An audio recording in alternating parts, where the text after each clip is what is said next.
actually phase out fossil fuels within one generation. It's economic, it is positive for the employment, and it also works in order to move from fossil nuclear dependency towards entirely renewable and also emission-free energy supplies. But we need some new scientific research in terms of the transition of the transport sector.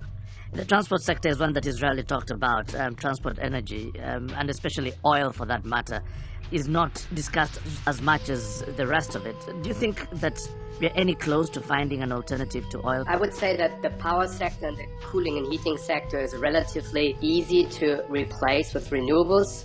The transport sector is a bit different. The transport over land with cars can be replaced by electric vehicles, by changing mobility patterns to move from road to rail. On the other hand, we have aviation and marine transport, and there we need synthetic fuels. We do need biofuels in order to replace oil because we just can't use electricity for that. The current renewables make up roughly a quarter of developed world energy requirements. To get to 100% in roughly a generation is very ambitious. What do you think needs to be done to get there? In the last 10 years, renewables went from a niche market to a mainstream market. We see that the tide is turning. On the other hand, we see a lot of written off old power plants. And right now we do have a clash of existing infrastructure against new renewable energy power plants. And what you're proposing might actually render those power plants and a lot of the infrastructure that goes with it obsolete in the very near future. Not really. We need power grids in the future anyway. We also need gas pipelines to some extent because we can use them also to produce synfuels, hydrogen, to feed them into the gas pipeline and take them off afterwards to operate the old power plants with synfuels. The current business models of utility doesn't work in the future because we have a mix of different, very diverse technologies which actually interact with each other, and that makes the current business model obsolete. Okay, let's just talk about biofuels as well, because that's an area that's rather controversial. It basically means that people in poorer countries will be required to generate energy to fly planes, which some of them will never fly in.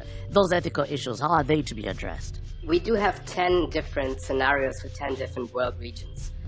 We have developed and developing countries, and we assume that developed regions will reduce energy demand while developing countries will continue to increase over the next 10 to 20 years.